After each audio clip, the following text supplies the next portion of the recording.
So back with another trading day to journal in. I see that we got 7 to 7:30 opened, and it created data for us to go lower. Right here to here went lower from 7:30 to 8. It went even lower, created a order block and sell side fair value gap. Then we got the primary buy side liquidity right there, and price definitely over time kept hitting it over and over and over. The only thing that I wanted to target for sure was I wanted to see price keep sweeping and building and engineering liquidity to eventually head back up to these highs here, these relative highs, and up here into the end dog. So I had to sit there and wait for the right moment. This day, I believe this day was I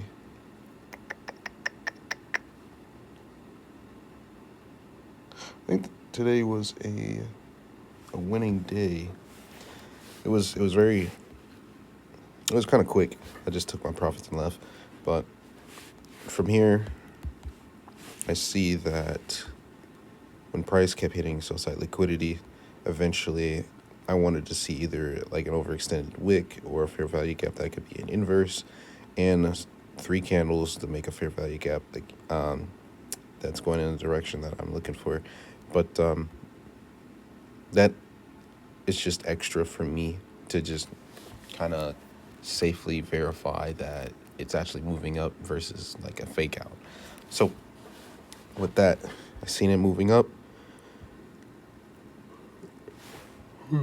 Excuse me. I seen it moving up. I missed quite a bit already, like from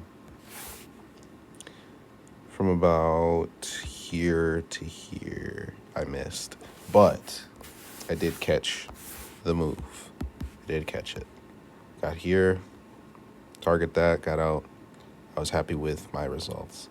So in reality, when I'm looking for a trade, it does take a long time because price is going back and forth to these reference points to gain liquidity, meaning getting gas or more fuel to basically explode on one direction. Now, with it going back and forth and everything, it's programmed and meant to throw you off. So sticking to your initial bias and just waiting for that opportunity is your best tool in a system that kind of is supposed to throw you off. So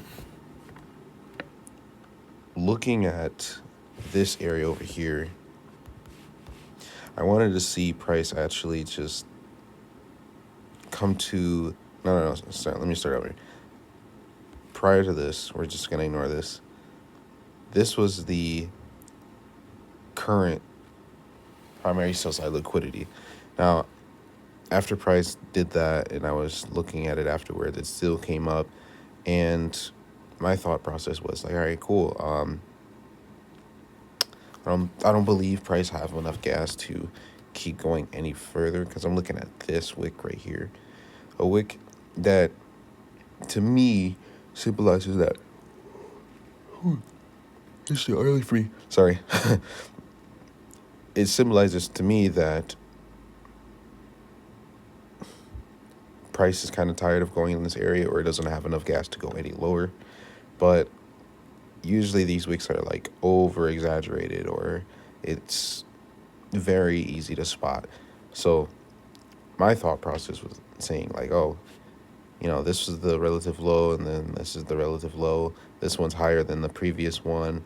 So I'm looking at it and seeing that, oh, okay, maybe maybe this is the time for it to go up. Maybe this was the move. I was wrong.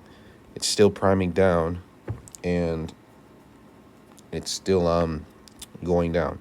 Far as this fair value gap, this one got filled, so this one should be deleted. Let me go ahead and actually delete that.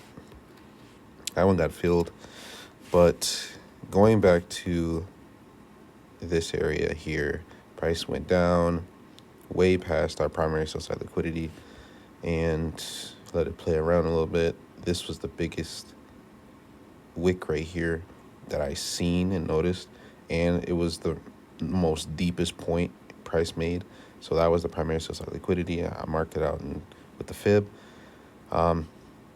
This technically is what it looks like when price is conducting business, meaning like it's about to switch sides and it's taking out people who's trailing stop losses, or people who's trying to buy and they're taking out their stop losses. Because most likely if price comes all the way down, we'll just say initially, like, if price comes down and people are buying here, everything else behind it is people's stop losses. So most likely price is going to try to target people's stop losses to get them out, because that's what it's programmed to do. So this is an ideal trade for you to wait until it's clear, or at least wait until there's a fair value gap to give you a help, which is the first presented fair value gap. Now, with the first presented fair value gap, you still have to identify the fake move, which is like anything that is on the opposite side of where it's supposed to be. So where it's supposed to be is up here. So anything below that is not where it's supposed to be. So ideally, you can take your entry to the opposing side when it is deeper in an area where it might not touch ever again. So like an example, be like here, and then, you know, target the lowest hanging fruit. It could be that fair value gap, or for this example here, you could target the order block, or you can target the overall. This is high. No, that's low. Yeah, that's low. You can overall target the new day opening gap.